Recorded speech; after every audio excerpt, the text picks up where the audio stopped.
दीन रंक मी अनाथ, कृपा कराल ते थोडे, पाया पडिलो पराडी. अनंत कृपा विभूषित विश्ववंद्य विश्वसंत संत श्रेष्ठ जगद्गुरु श्री तुकोबाराय यांच्या अभंग गाथेतील 4 चरणाचा अभंग सेवेकरिता घेतलेला आहे. या अभंगाच्या द्वारा संत श्रेष्ठ जगद्गुरु श्री तुकोबाराय भगवान विश्वनाथाकडे कृपेची याचना करतात. विठ्ठल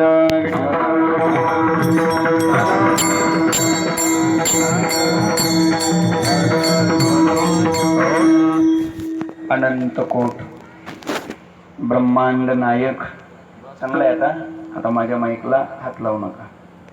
अकारण कारण करुणा वरुणालय, अखिल गुणनिधान भक्तवत्सल जगदाधार, रुक्मिणी प्राण संजीवन भगवान श्री पांडुरंग परमात्म्याच्या असीम कृपेद्वारा ज्ञान कैवल्य तेजोनिधी विश्वमाऊली ज्ञानोबाराय वैराग्य शिरोमणी संत हृदय सम्राट विश्ववंद्य जगद्गुरु श्री तुकोबाराय आदी करून सर्व संत महंतांच्या आशीर्वादाने उपस्थित संत महंत भाविक सज्जन माता भगिनी संपूर्ण महाराष्ट्र प्रांतातून हजर असलेले वारकरी संप्रदायातील ज्येष्ठ श्रेष्ठ अध्वर्यू कीर्तनकार प्रवचनकार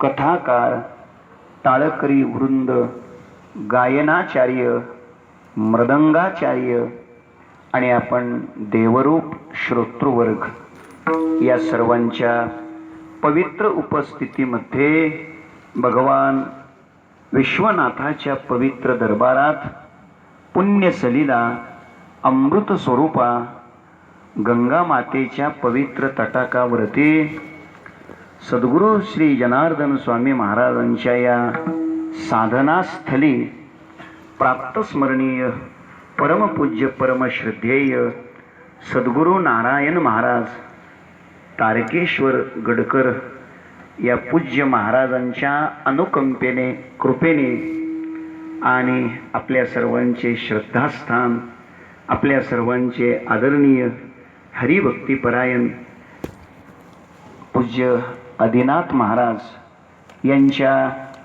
मार्गदर्शनाने त्यांच्या पवित्र सहवासात आपण या ठिकाणी उपस्थित झालेला आहात.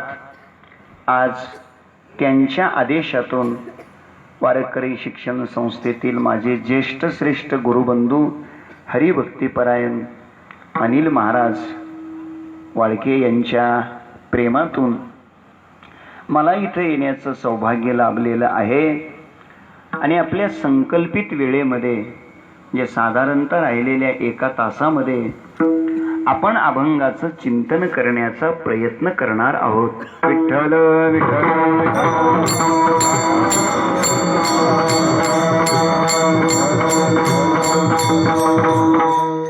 मोठ्या श्रद्धेने अत्यंत उत्साहाने भावपूर्ण हृदयाने आपण इथे हजारो किलोमीटरचं अंतर दूर करून पार करून आलेलो आहोत.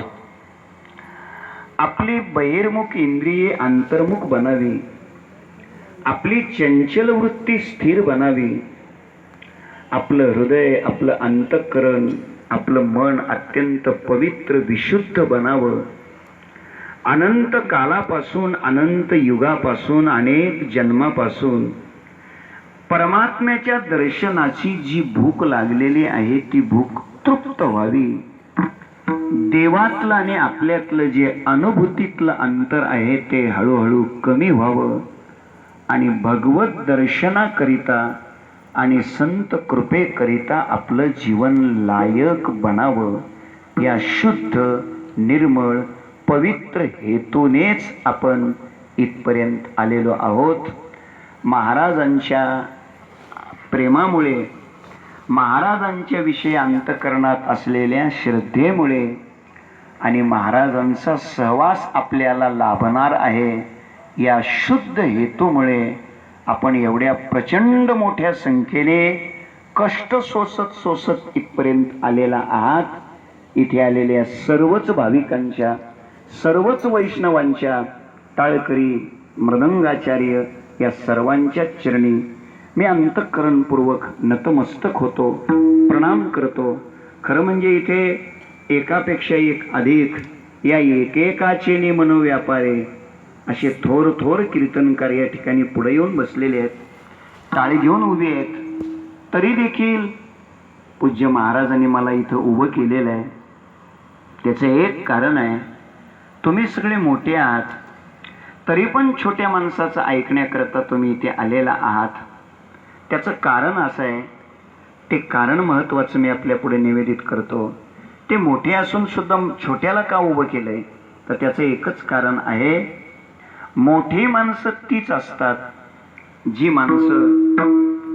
माणसं छोट्याला मोठं करतात. खऱ्या अर्थाने तीच माणसं मोठी असतात. जी माणसं छोट्या माणसाला कधी मोठं होऊच देत नाहीत, ती माणसं दिसायला जरी मोठी दिसत असली तरी ती खऱ्या अर्थानं मोठी नसतात, तर ती कशी असतात? छोटी नाही, खोटी असतात. हे लक्षात ठेवा. आपण मोठे आहात, आपल्या अंतःकरणाचा, आपल्या हृदयाचा विशालपणा आहे आणि म्हणूनच तुम्ही इथे सामावून घेतलेलं आहे. आजची जी सेवा करायची आहे ती ज्ञानोबारायांच्या भाषेत सांगतो, 2 ओव्या देतो. एक तर पाठच आहे आपली, बालक बापाचे ताटे रिगे आणि बापा तेची जेवू लागे, की तो संतोष लेणे वेगे मुखची ओढवे. 11व्या अध्यायात ज्ञानोबाराय सांगतात. आजचं जे आपलं कीर्तन आहे ते कसं ज्ञानोबाराय सांगतात, एत जे जे मी बोले ते प्रभू तुमचेच शिकविले, यया कारणे अवधारी जे आपुले आपण देवा. हे तुम्हीच शिकवलेलं आहे आणि आता हे तुम्हीच ऐकायचंय. म्हणण्याचा हेतू इतकाच आहे, वारकरी संप्रदायातील अत्यंत साधनेनं निष्ठ असलेलं हे जीवन आहे, आचरण संपन्न असलेलं हे जीवन आहे. मी खरं म्हणजे महाराजांच्या सहवासामध्ये, पूज्य महाराजांच्या सहवासामध्ये आत्ताच आलो. ते कसे आहेत, त्यांचं जीवन काय आहे याचा प्रत्यक्ष परिचय मी आत्ताच पाहतोय. आणि मग तुम्ही म्हणाल त्याविषयी तुम्ही बोलणार कसे, तर जास्त अधिक वेळ न घेता 1-2 गोष्टीतून मी ते कसे आहेत याचं तुमच्या पुढे दिग्दर्शन करतो. माणसाचा जो परिचय असतो तो परिचय, कधी कधी माणसाचा परिचय हा कार्यावरून होतो, कधी माणसाचा परिचय कारणावरून होतो, तर कधी कधी माणसाचा परिचय स्वतंत्र असतो. जरा ऐका, कधी कधी माणसाचा परिचय परंपरेनं होतो, कधी माणसाचा परिचय आडनावाने होतो, कधीतरी माणसाचा परिचय एखाद्या परंपरेनं चालत आलेल्या भूमिकेनं होतो. पण लक्षात ठेवा, आडनावाने होणारा परिचय, गादीने होणारा परिचय, परंपरेने होणारा परिचय, हा परिचय कालाच्या ओघात नष्ट होत असतो. तोच परिचय यावत चंद्र दिवाकरो टिकून राहतो. कोणता? चांगल्या आचरणानं समाजामध्ये झालेला परिचय यावत चंद्र दिवाकरो टिकून राहतो. हा चांगल्या आचरणाचा परिचय. अजून एक थोडं वाक्य देतो, चिंतनाचा, चातुर्याचा आणि चारित्र्याचा परिचय संपूर्ण समाजाच्या आठवणीत कायम राहतो. असं चिंतन, चातुर्य आणि चारित्र्यानं युक्त असलेलं हे जीवन आहे. इथे उभे राहिलेले टाळकरी, वादक, समोर बसलेले सगळे कीर्तनकार, भाविक, हा सगळा समाज, हे सगळं पाहिल्यानंतर मग लक्षात येतंय महाराजांचं जीवन कसं असेल, हे का आले, कोणामुळे आले, यांचं जीवन कसं असेल. आणखीन एका वाक्यात बोलतो. मला वाटतं इथे आलेले बहुतेक शेतकरी आहेत, बरोबर आहे ना? बहुतेक शेतकरी आहेत. आणि मग आता ऐका, शेतामध्ये ज्वारी पेरलेली असते, ज्वारीचं पीक उगवलेलं असतं, ते असे वितभर असे ते कोंब आलेले असतात, ती लुसलुशीत डोमदार अशी ती ज्वारीची मोड असतात. आणि ते पाहिल्यानंतर जो जातिवंत शेतकरी आहे, तो जातिवंत शेतकरी त्या पिकाच्या शेजारूनच जाताना तो पीक पाहतो.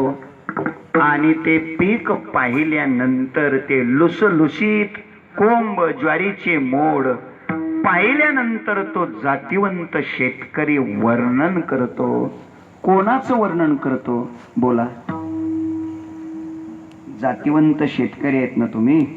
अहो, ते पीक पाहून, ते वितभर आलेले ज्वारीचे कोंब पाहून, मोड पाहून तो शेतकरी वर्णन कोणाचं करतो? कमाल. कोणाचं? शेतकऱ्याचं. 100% चूक. कोणाचं वर्णन करतो? पिकाचं. ज्वारीच्या शेताचं, शेजाराचं, ज्वारीच्या तेजाचं. 100% चूक. ऐका, हे जातिवंत शेतकऱ्याची उत्तरच नाही. कारण शेतकऱ्याचे 3 प्रकार आहेत. आता सांगतो. एक शेतकरी असतो तो बांधावरचा शेतकरी. तो बांधावर उभा राहूनच माप काढीत असतो. इतकं क्विंटल सोयाबीन, इतकं कापूस, तिथंच हिशोब असतो त्याचा सगळा. फक्त सोयाबीन असतं गुडघ्या इतकं, पुणेकर काँग्रेस असतो कमरे इतका त्याचा. बांधावरचा शेतकरी वेगळा, 7 बाऱ्यावरचा शेतकरी वेगळा, आणि राबणारा शेतकरी वेगळा. लक्ष द्या, जो प्रत्यक्ष राबणारा शेतकरी आहे त्याला जातिवंत शेतकरी म्हणतात. आणि मग तो जातिवंत शेतकरी ते पीक पाहून, ते कोंब पाहून, ते मोड पाहून, ते ज्वारीचं पीक पाहून तो जातिवंत शेतकरी त्या पिकाचं वर्णन करत नाही, शेतकऱ्याचंही वर्णन करत नाही. तो जातिवंत शेतकरी वर्णन करतो त्या जमिनीचं. तो म्हणतो, बाप रे, काय जमीन आहे, काय जमिनीचा पोत आहे, काय जमिनीची प्रत आहे, जमीन किती कसदार आहे. वर्णन कशाचं केलंय? जमिनीचं. पाहिलंय काय? पीक. नीट आहे का? पीक पाहून त्यानं त्या जमिनीचा अंदाज घेतलाय की ती जमीन किती कसदार आहे. इथे येऊन बसलेले श्रोते आणि उभे राहिलेले टाळकरी, हे पीक पाहून मी अंदाज घेतोय ही जमीन किती कसदार आहे. ही जमीन किती, या जमिनीची प्रत किती चांगली आहे. ज्ञानोबाराय बोलतात, भूमीचे मार्दव सांगे कुंभाची लवलव, तैसे आचार गौरव सुकुलिनाचे. भूमीचे मार्दव, कुंभाची लवलव, भूमीचे मार्दव सांगे. ही भूमी किती मृदू आहे, ही भूमी किती विनयानं युक्त आहे, ही भूमी किती चिंतनानं युक्त आहे, ही भूमी किती साधनेनं युक्त आहे, ही भूमी किती तपश्चर्येनं युक्त आहे, ही भूमी किती नामस्मरणानं युक्त आहे, ही भूमी वारकरी संप्रदायाच्या साधनेशी किती चिटकलेली आहे. हे या पिकावून लक्षात येत आहे. पिकावून या भूमीचा अंदाज काढता येतोय. आणि आज माझं सौभाग्य असं आहे, आज भगवान विश्वनाथाच्या दर्शनाला आदिनाथ महाराजांच्या कृपेनं मला येण्याचं भाग्य लाभलं. हे माझं भाग्य आहे. एकीकडे भगवान हे विश्वनाथ आहेत आणि भगवान विश्वनाथांचंच दुसरं नाव आहे आदिनाथ. विठ्ठल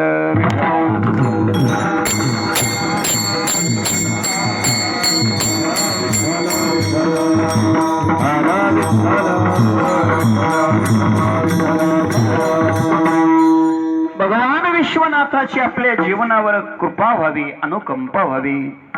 म्हणून आपण इथे आलेलो आहोत. लक्ष असू द्या. सेवेकरिता घेतलेल्या अभंगातून जगद्गुरु श्री तुकाराम महाराज भगवान विश्वनाथाकडे कृपेची याचना करतात. किती किती चांगली गोष्ट आहे बघा. क्षेत्र काशी आहे, तीर्थ गंगा आहे, कालही पवित्र आहे, क्षेत्रही पवित्र आहे, तीर्थही पवित्र आहे. ज्यांच्या सहवासात आपण आलेलो आहोत तेही पवित्र आहेत. कालही पवित्र आहे, अधिक मास हा काल आहे. क्षेत्रही पवित्र आहे, काशी हे क्षेत्र आहे. काशी क्षेत्राला आनंदवन असंही नाव आहे. काशी क्षेत्राला आणखीन एक नाव आहे. आपल्या नाथ भागवतामध्ये त्या ओव्यात शेवटी फार गोड आहे. महास्मशान असं या काशी क्षेत्राचं नाव आहे. महास्मशान म्हणजे काय? त्याचं नाव आहे ब्रह्मस्वरूप. ऐका, इथे पोहोचल्यानंतर स्मशान कशाला म्हणतात? स्मशान तुम्ही ऐकताय की स्मशान कशाला म्हणतात? तुकोबरायची भाषा आहे, हाती घेऊन या काठ. तुका लागला कलेवरा पाटे, नेहोनी निजविले स्मशानी, मानसे जाळी ते ठिकाणी. तुकोबरायचं बोलणं आहे. जिथं माणसाला जाळलं जातं त्याचं नाव काय? स्मशान. हे महास्मशान आहे. ऐका, स्मशान शब्दाचा अर्थ असा आहे की तिथं गेल्यानंतर नस पुनरावर्तते, पुन्हा परत येणं नाही. जरा ऐका, जिथं गेल्यानंतर परत येण्याची शक्यता नसते, अर्थात परत येणं नसतं, त्याला स्मशान म्हणतात. हे महास्मशान आहे. इथे एकदा आल्यानंतर, एकदा वृत्ती परमात्मा स्वरूपाच्या ठिकाणी चिटकली की पुन्हा संसारामध्ये जाणं नाही, पुन्हा वृत्ती विषयामध्ये जात नाही. या स्थितीला म्हणजे या ब्रह्मस्वरूपाच्या ठिकाणी जीवन जाऊन पोहोचणं याला महास्मशान म्हणतात. असं हे क्षेत्र पवित्र आहे, तीर्थ पवित्र आहे. आपण दररोज गंगेचं स्नान करत आहात. तीर्थ पवित्र आहे, क्षेत्र पवित्र आहे.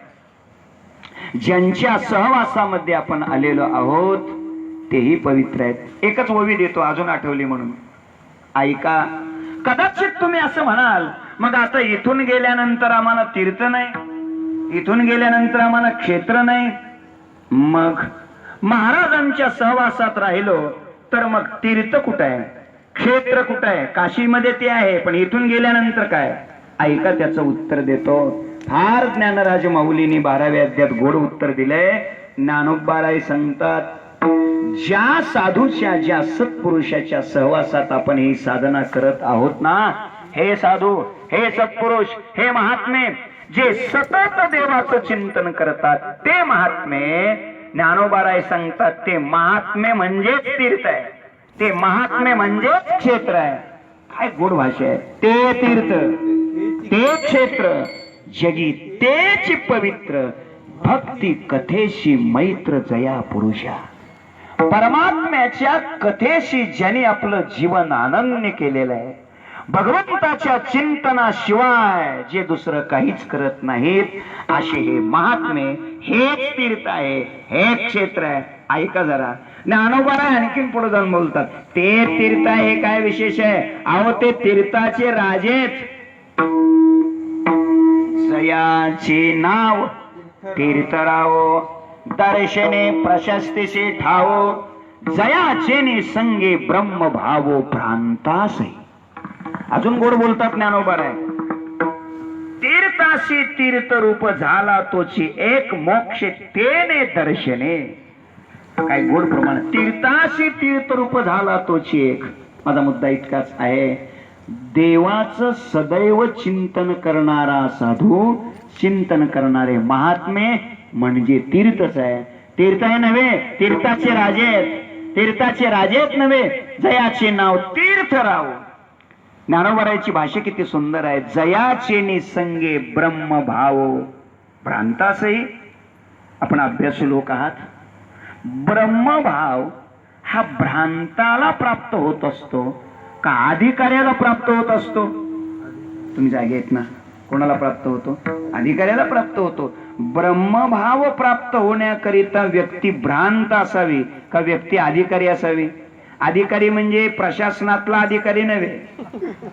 अधिकारी शब्दाचा अर्थ तो साधन चतुष्टय संपन्न असला पाहिजे. त्याच्याकडे विवेक, वैराग्य, समाधी षटक, मुमुक्षुत्व, अंतरंग साधन, बहिरंग साधन, श्रवण, मनन, निधी ध्यासन, तत्वम पदार्थ शोधन, पुढे मनोनाश, वासनाक्षय, परोक्ष ज्ञान, अपरोक्ष ज्ञान, दृढ अपरोक्ष ज्ञान, श्री गुरु कृपा, मग ब्रह्मज्ञान. म्हणजे ब्रह्मभाव प्राप्त होण्याकरिता एवढी सामुग्री पाहिजे. आणि ज्ञानोबरायने तर कमालच केली. ज्ञानोबराय सांगतात, जयाचेने संगे ब्रह्मभाव भ्रांतास आहे. काय कमाल आहे. तर याचं उत्तर आहे, याचं उत्तर असं आहे, वेदांत तत्वज्ञानातले सिद्धांत जिथं हात टेकतात, भक्ती तत्वज्ञानाचे सिद्धांत तिथून चालू होतात. हे भक्तीचं वैशिष्ट्य आहे. काय वैशिष्ट्य आहे? उत्तर देतो की आताच बोललो. ब्रह्मभाव प्राप्त होण्याकरिता ही साधन सामुग्री असावी लागते. पण ज्ञानोबाराय सांगतात, ह्याच्यातलं काहीही नसू द्या, भ्रांत असू द्या, पण साधूच्या सहवासात भ्रांताला सुद्धा ब्रह्मभाव प्राप्त होतो. लक्ष द्या. भ्रांत कोणाला म्हणतात? भ्रांत त्याला म्हणतात ज्याच्याकडे मलही आहे, विक्षेपही आहे आणि आवरणही आहे. तिन्ही दोषांनी जो युक्त आहे त्याला भ्रांत म्हणतात. आणि अशा भ्रांताला सुद्धा ब्रह्मभाव प्राप्त होतो. तुम्ही म्हणाल ही झाली चर्चा, पुरावा काय? पुरावा आहे ना. रेड्या मुखी वेद बोलविला,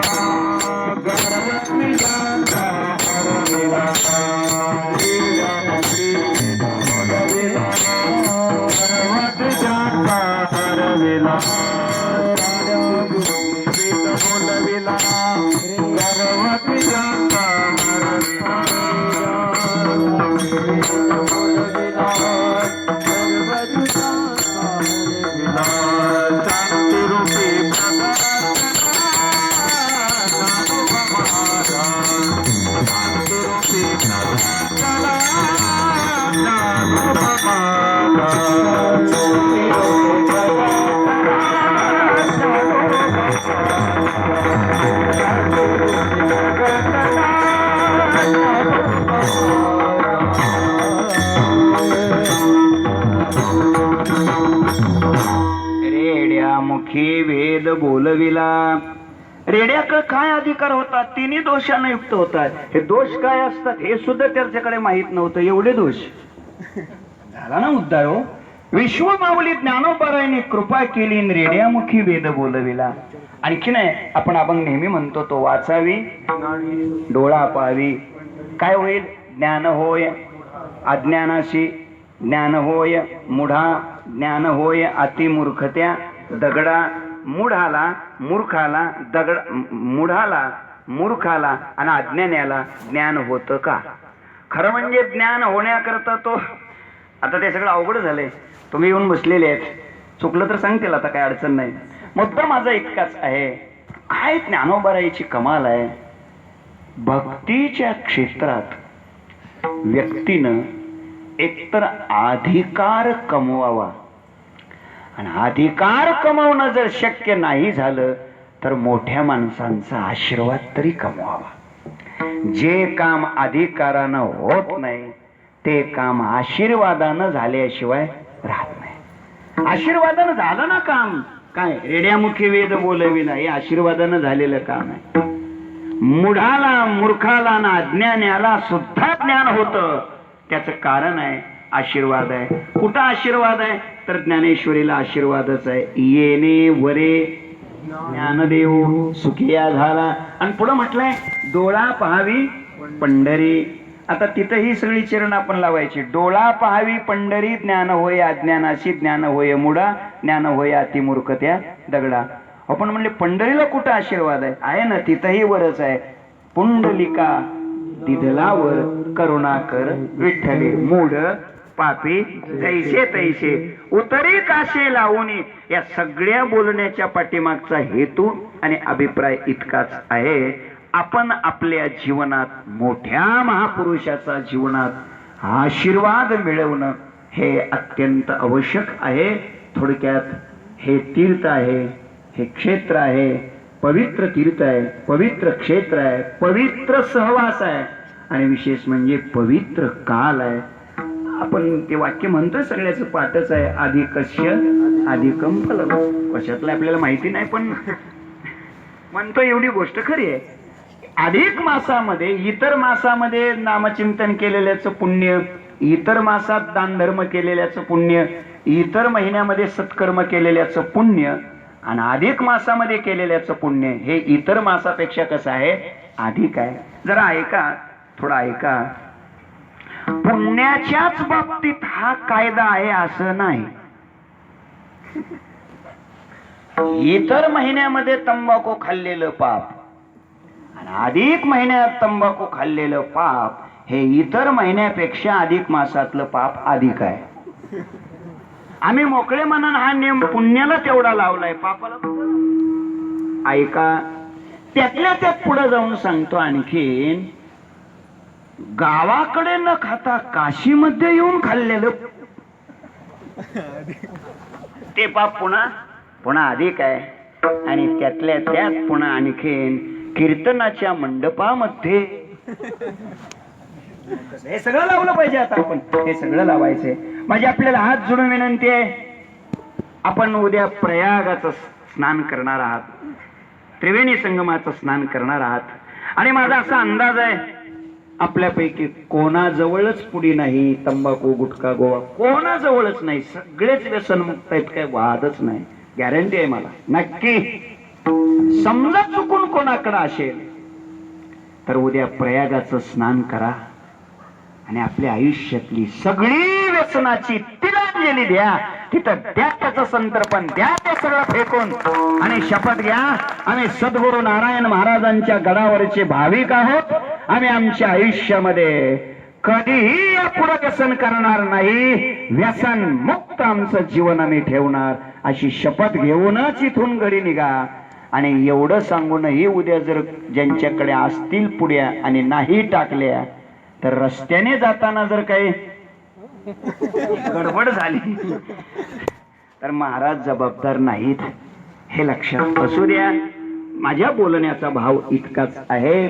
असं एक पवित्र स्थान आहे. या स्थानात भगवान विश्वनाथाकडे याचना करण्याकरता आपण आलेलो आहोत.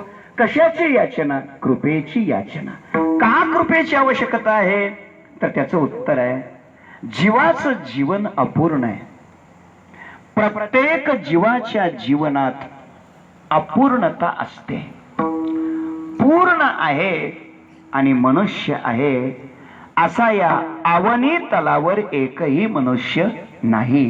प्रत्येक जीवाच्या जीवनात कोणती तरी कशाची तरी अपूर्णता असतेच. अपूर्णतेचं परिमाण वेगळं वेगळं असेल, अपूर्णतेचा मापदंड वेगळा वेगळा असेल, अपूर्णतेची कारण वेगळी वेगळी असतील, पण अपूर्णता नाही आणि मनुष्य आहे असा मात्र या विश्वात एकही मनुष्य नाही. प्रत्येकाच्या जीवनामध्ये अपूर्णता आहेच. अहो, एखादा कोट्याधीश मनुष्य आहे, त्याच्या जीवनात कशाची अपूर्णता आहे? तर त्याच्याही जीवनात अपूर्णता असते. कशाची? दिवा लावायलाच कोण नाही याची. दिवा लावायला म्हणजे कळलं ना? पुत्र संतान नाही, वारस नाही, याची अपूर्णता असते. एखाद्याच्या जीवनामध्ये दिवा लावण्याकरिता डझनभर लेकरं असतात. मग अडचण काय? अपूर्णता कशाची? त्याच्या जीवनात अपूर्णता याची असते, दिव्यात घालायला तेल नसतं. दिवा लावायचा कशाचा? तेलच नाही ना. म्हणजे त्याच्याकडे संतती आहे पण संपत्ती नाही, अपूर्णता आहे. संपत्तीवाल्याकडे संपत्ती आहे पण संतती नाही, ही काय आहे? अपूर्णता आहे. पुढे ऐका, एखाद्याकडे संपत्तीही आहे, संततीही आहे, मग त्याच्या जीवनात कशाची अपूर्णता आहे? हो, त्याच्या जीवनात अपूर्णता असते, सत्ता नाही. काय नाही? सत्ता नाही, पद नाही, खुर्ची नाही, ही त्याच्या जीवनात अपूर्णता असते. उदाहरणार्थ देवेगौडा, अजून ते काय आता काय त्यांनाच माहिती. सगळं आहे हो, पण काय करता तुम्ही म्हणाल मग काय येडियुरप्पाला बरं वाटतंय काय? त्याचाही उद्या सत्व परीक्षेचा दिवस. माझा मुद्दा इतकाच आहे, संतती आहे, संपत्ती आहे, पण सत्ता नाही. हीच काय आहे? अपूर्णता. काहीच्या जीवनात हे तीनही असते, त्याला कशाची अपूर्णता आहे? त्यांच्याही जीवनात अपूर्णता असते. कशाची? डॉक्टरने त्यांना सांगितलेलं असतं त्यांच्या जीवनात अपूर्णता असते. आरोग्य नाही. डॉक्टरने सांगितलेलं आहे गोड खाऊ नका, तेलकट खाऊ नका, तिखट खाऊ नका, आंबट खाऊ नका, खारट खाऊ नका, माती. तेवढंच सांगायचं राहिलेलं असतं. आता माती खाऊ नका. नीट आहे का? आरोग्य चांगलं असणं हे सुद्धा भाग्याचं लक्षण आहे हो. हे सुद्धा सौभाग्याचं लक्षण आहे. मी का बोलायला लागलो? कोणती तरी अपूर्णता असते. आता बघा, आपण जे सगळे इथे तीर्थक्षेत्रात आलोय, कीर्तनाला येऊन बसलोय, इथे आलेल्या प्रत्येक व्यक्तीकडे कशाची तरी काय आहे? अपूर्णता आहे. अपूर्णता आहे. फक्त तुम्ही ती अपूर्णता उठून उभं राहून सांगू नका, कारण आपल्याकडे वेळेची अपूर्णता आहे.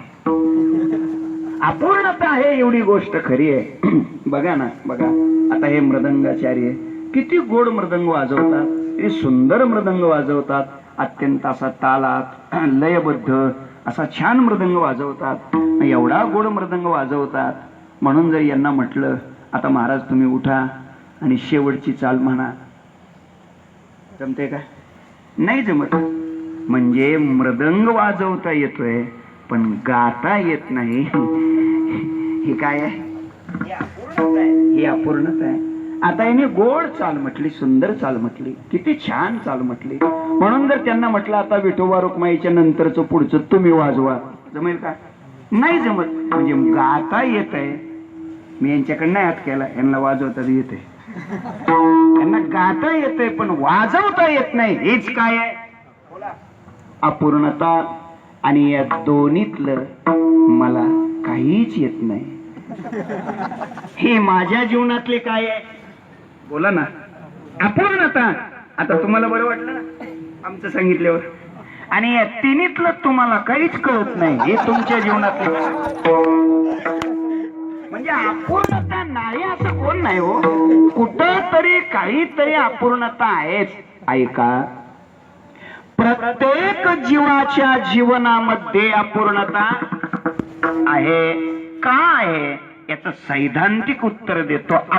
प्रत्येक जीवाच्या जीवनात अपूर्णता का आहे तर त्याचं उत्तर आहे जीव आहे म्हणून.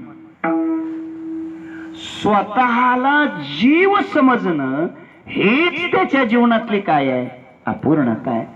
संकोचोने कारे झाला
संकोचोने कार्य झालाशी लहान घेई आपोषण ब्रह्मांडाचे.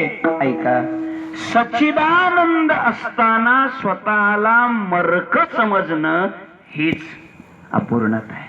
व्यापक असताना परिच्छिन्न समजणं ही अपूर्णता आहे. स्वतःला कुणीतरी भाऊसाहेब, रावसाहेब, काकासाहेब, दादासाहेब समजणं ही अपूर्णता आहे. ऐका, स्वतःला आपण कुठल्या तरी गावचा समजणं, कुठल्या तरी नावचा समजणं, कोणत्या तरी देहाचा समजणं, कोणत्या तरी वर्णाचा समजणं, कोणत्या तरी आश्रमाचा समजणं, हीच जीवाच्या जीवनातली अपूर्णता आहे. ऐका, स्वतःला आपण संकोचित करून घेणं यालाच अपूर्णता म्हणतायत. आणि ती अपूर्णता जीवाने स्वतःहून निर्माण केलेली आहे, दुसऱ्यानं निर्माण केलेली नाही, स्वतःहून निर्माण केलेली आहे. ज्ञानोबाराय तुकोबाराय सांगतात, घेऊन या छंद माझे माझे मुक्त होता परी बळे झाला बद्ध. घेऊन या छंद माझे माझे, जीवाच्या जीवनामध्ये निर्माण झालेली अपूर्णता त्यानं होऊन निर्माण केलेली आहे एक. आणि आणखीन ऐका, जीवाच्या जीवनामध्ये जी अपूर्णता आहे ती वास्तवातली आहे का समजुतीतली आहे? तुम्ही जागे आहेत ना? समजुतीतली आहे. वा, आनंद वाटला. समजुतीतली आहे. वास्तव त्याचं काय आहे? वास्तव आहे ममय वांशो, हे वास्तव आहे, त्याचं वास्तव आहे. तुका म्हणे कैची केव कोठे, हे वास्तव आहे, त्याचं वास्तव आहे. अमर आहा हे वास्तव आहे. देवची बरे हे वास्तव आहे. सच्चिदानंद घन हे त्याचं वास्तव आहे. असं वास्तव असताना सुद्धा आपण आपल्याला कोणत्या तरी गावाचे, पाथर्डी तालुक्यातले, नगर जिल्ह्यातले, महाराष्ट्रातले आणि मग पुन्हा हवं पण मग असं काहीतरी समजतो आपण आपल्याला. आणि असं काहीतरी समजणं हीच काय आहे? अपूर्णता. ऐका, अपूर्णता ही वास्तवातली नाही तर फक्त कशातली? समजुतीतली आहे. आणि म्हणून आमचे गुरुवर्य वैकुंठवासी प्रातस्मरणीय गुरुवर्य घुले बाबा ते पाठामध्ये सांगत असताना असं म्हणायचे, बुवा परमार्थ म्हणजे काय? काय इकडचा डोंगर उचलून असा इकडे ठेवायचा असतो का? ते म्हणायचे नाही. परमार्थ म्हणजे काय? समजूत बदलली झालं बुवा. फक्त काय बदलली पाहिजे? समजूत बदलली पाहिजे. आता समजूत बदलली पाहिजे हे बी समजलं पाहिजे बरं का. समजूत बदलली पाहिजे म्हणजे काय? तर त्याचं सोपं उत्तर देतो.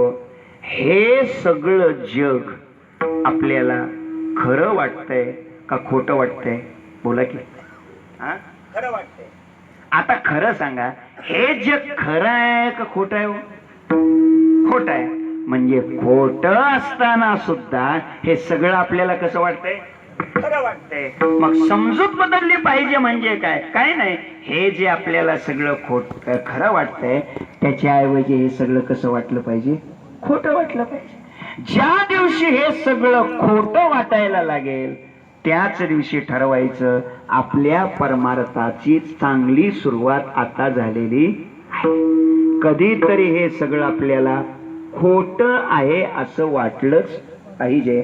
आणि म्हणून समजूत बदलली की परमार्थ यशस्वी. आणि पुढचं वाक्य आहे का? समजून घेतलं की संसार यशस्वी. ज्याला संसार यशस्वी करायचा आहे त्यांनी एकमेकाला समजून घेतलं पाहिजे. आम्ही घेतलं समजून 15 तारखेपासून समजूनच घेतलं. घ्या समजून, एकमेकाला समजून घेतलं म्हणून आज भेट झाली. माझा मुद्दा इतकाच आहे. समजून घेतलं की संसार यशस्वी आणि समजूत बदलली की परमार्थ यशस्वी. समजून घ्यायला शिकलं पाहिजे हो. मी तुम्हाला एक पॉलिसी सांगतो. आज लोक भरपूर आलेले आहेत, होईल धंदा आपला चांगला.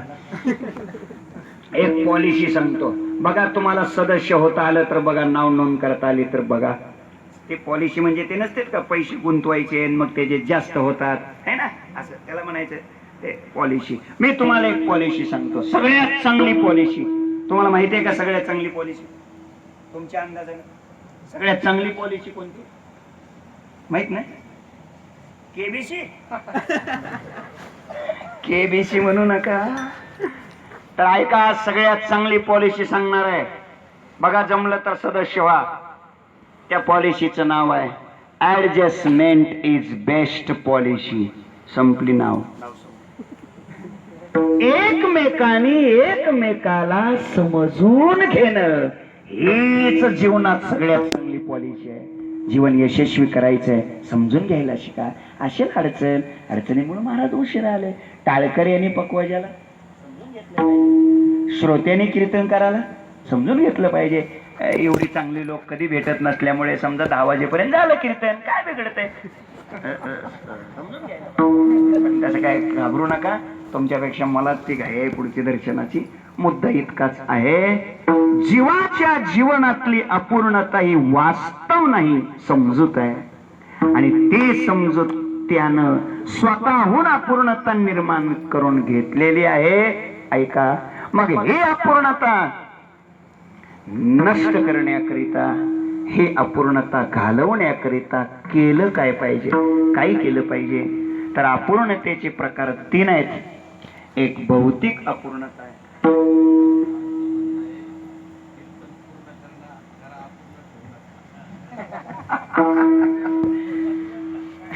रामकृष्ण रे. जीवाच्या जीवनामध्ये 3 प्रकारची अपूर्णता आहे. एक भौतिक अपूर्णता आहे, दुसरी दैवी अपूर्णता आहे आणि तिसरी आध्यात्मिक अपूर्णता आहे. भौतिक अपूर्णता कोणती? धन, मान, पद, प्रतिष्ठा नसणं ही भौतिक अपूर्णता आहे. भौतिक अपूर्णता प्रारब्धाच्या अनुकूलतेनं नष्ट होते. दैवी अपूर्णता योग सामर्थ्यानं आणि तपशक्तीनं नष्ट होते. आणि आध्यात्मिक अपूर्णता श्री गुरुच्या आणि प्रभूच्या कृपेनच नष्ट होते. भौतिक अपूर्णता म्हणजे काय?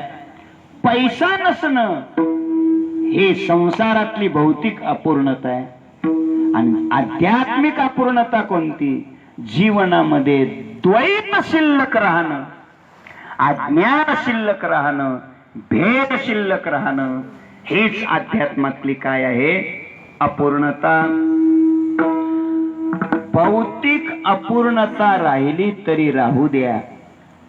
प्रातस्मरणीय वैकुंठवासी गुरुवर्य घुले बाबा म्हणायचे, बुवा परमार्थिक माणूस संसारानं गरीब असला तरी चालेल, पण तो बोधानं श्रीमंत असलाच पाहिजे.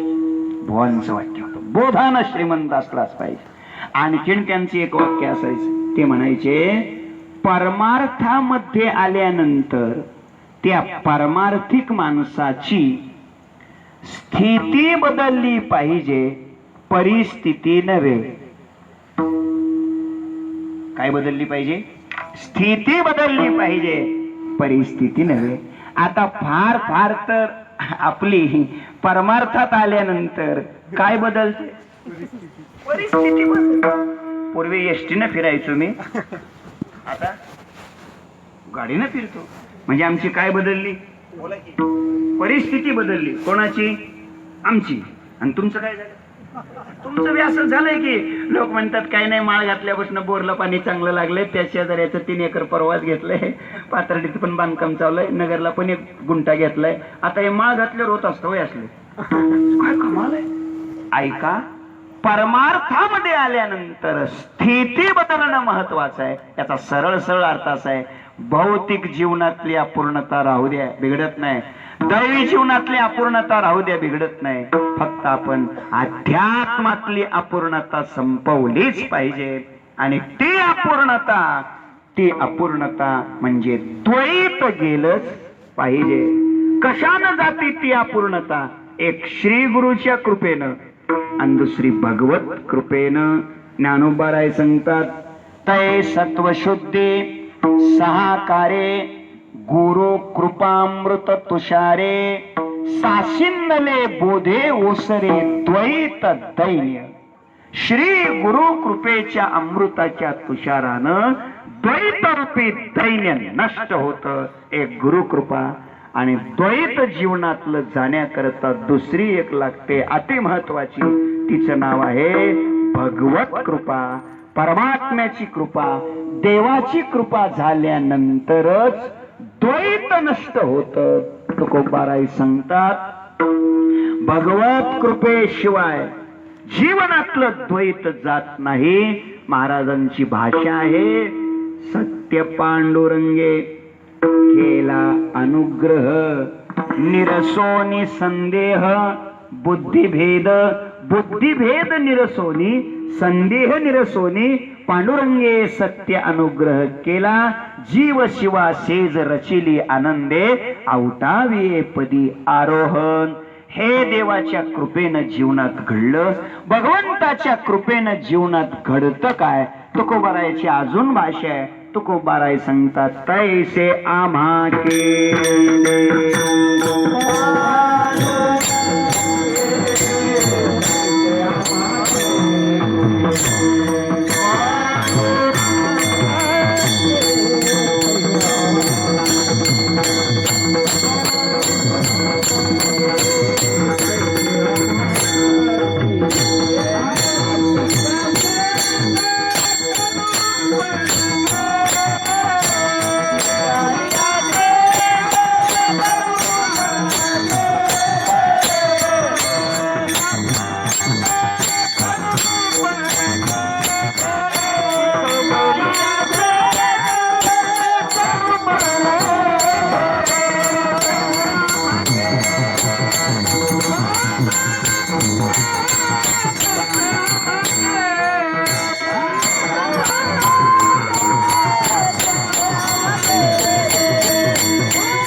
आम्हा केले पांडुरंगे. पांडुरंगाने आम्हाला तसं केलं म्हणजे पांडुरंगाची आमच्यावर काय झाली, कृपा झाली. शेंद पिकलिया कडूपण गेले. पिकलिया शेंद, शेंदे नाही, शेंद पिकलिया कडूपण गेले. जसं त्याच पद्धतीने भगवत कृपा आमच्या जीवनावर झाली आणि आमच्या जीवनातलं कडूपणा निघून गेला. याकरता जीवनात भगवंताच्या कृपेची आवश्यकता आहे. आणि म्हणूनच जगद्गुरु श्री तुकोबाराय भगवान विश्वनाथाकडे कृपेची याचना करतात. तुम्ही कृपा करा, कृपा कराल ते थोडी, पाया पडिलो बराडे. तुम्ही माझ्यावर कृपा करा, पण एक लक्षात असू द्या, ज्यांना कृपेची याचना करायची त्यांचं वर्णनही झालं पाहिजे, त्यांचा आदरार्थी उल्लेखही झाला पाहिजे. ज्यांच्याकडून घ्यायचंय त्यांना मोठेपणाही दिला पाहिजे. घेणाऱ्यानं स्वतःकडे निकृष्टपणाही घेतला पाहिजे. स्वतःची दीनताही प्रगट झाली पाहिजे. आणि ज्यांच्याकडून घ्यायचंय त्यांची महानताही सिद्ध झाली पाहिजे. म्हणून जगद्गुरु श्री तुकोबाराय भगवान विश्वनाथाकडे त्या कृपेची याचना करताना भगवान विश्वनाथाची महानता आणि स्वतःची दीनता शेवेला घेतलेल्या अभंगाच्या पहिल्या चरणात प्रकट करतात. तुम्ही विश्वनाथ, तुम्ही विश्वनाथ,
रंक अनाथ मी.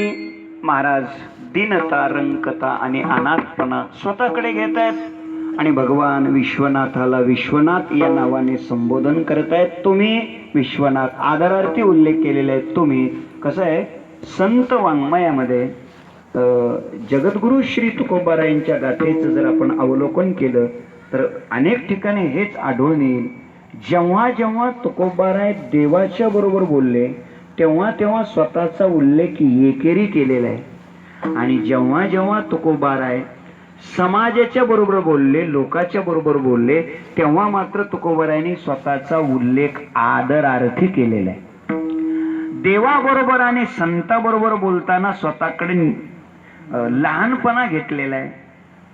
मी तव अनाथ अपराधी कर्महीन मतिमंद बुद्धी, तुझमे आठविले नाही कधी वाची कृपानिधी माये बापा.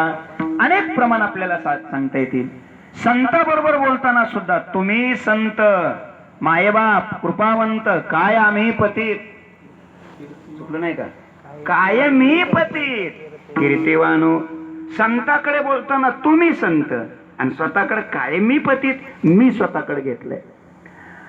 पण समाजाच्या बरोबर बोलताना मात्र हे आढळतं, तुकोबाराय स्वतःला आम्ही लावतात. आम्ही बघा, तुम्ही एखाद्या वेळेस एखाद्या मोठ्या माणसाची भेट होऊ द्या आणि मग तो मोठा माणूस आपल्याला बोलता बोलता बोलतो, परवा आम्ही तुमच्या घरी आलो होतो, भेटले नाही. नाही लक्षात आलं? परवा आम्ही तुमच्या घरी आलो होतो, भेटले नाही. आता आम्ही घरी आलो होतो म्हणतो, किती जण आले ते घरी? एकटाच होता ना. मग त्याला काय म्हणायला पाहिजे? परवा नाही म्हणत, परवा आम्ही आलो होतो, भेटले नाही. म्हणजे मोठी माणसं छोट्याच्या बरोबर बोलत असताना स्वतःचा उल्लेख कसा करतात? आदरार्थी करतात. काय तुकोबारायच्या जीवनाची उंची आहे हो. तुकोबाराय महाराष्ट्राच्या चारित्र्य संपन्न राजाला बोलताना तुकोबाराय स्वतःचा उल्लेख आदरार्थीच करतात. आम्ही तेने सुखी. आम्ही अजून सांगू, तुकोबाराय स्वतःच दारिद्र्य सांगताना सुद्धा आदरार्थीच उल्लेख करतात. आम्ही सदैव सुडके. म्हणजे याचा अर्थ असा आहे, महाराजांचं दारिद्र्य सुद्धा किती विशेष आहे. आम्ही, आपला मुद्दा इतकाच आहे. इथं देवाचा उल्लेख आहे. तुम्ही मोठ्या माणसाचा आदरार्थी उल्लेख करावा. मोठ्या माणसाची स्वतः आपण जेव्हा बोलत असतो तेव्हा स्वतः अत्यंत लीनतेनं बोलावं, नम्रतेनं बोलावं. काय ज्ञानोबरायची भाषा आहे. ओम नमो आद्या जी शब्दाचा वापर आहे ज्ञानोबरायचा.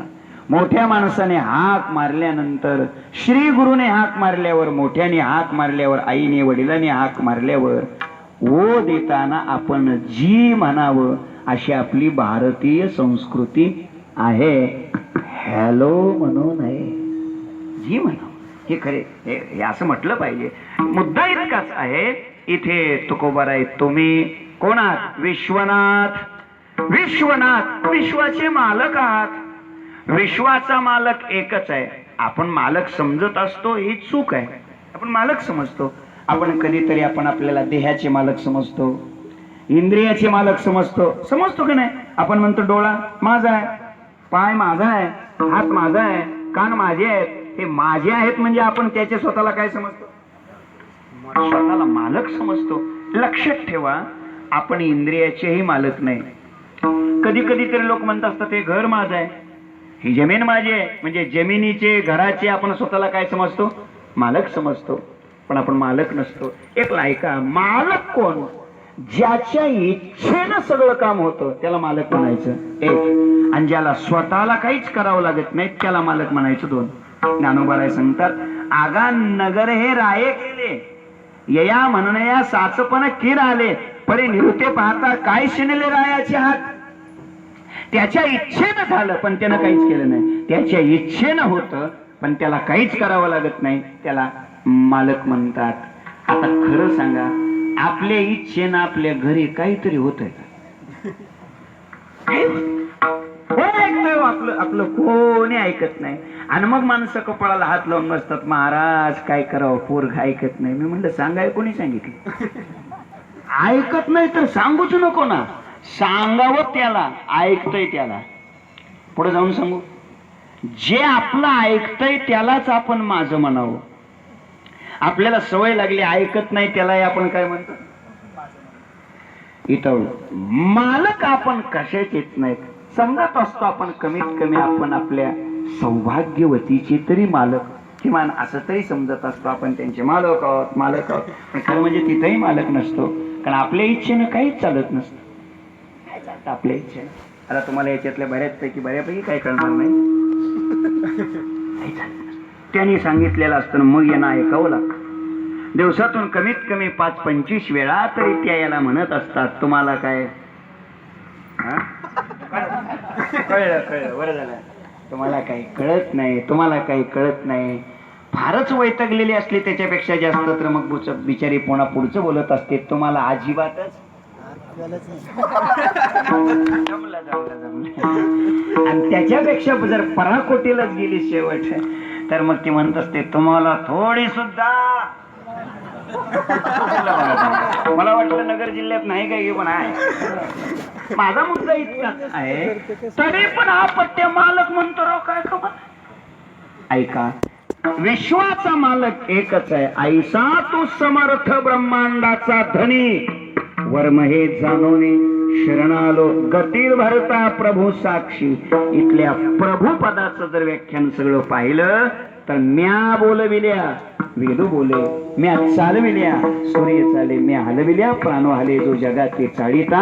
म्याच नेमिला साता काळोग्राशी तसे भूता, ये म्हणी आगते पंडसुता सकळे जयाची. ऐसा जो समर्थ तो मी जगाचा नाथ, आणि गगन ऐसा साक्षीभूत तोही मीची.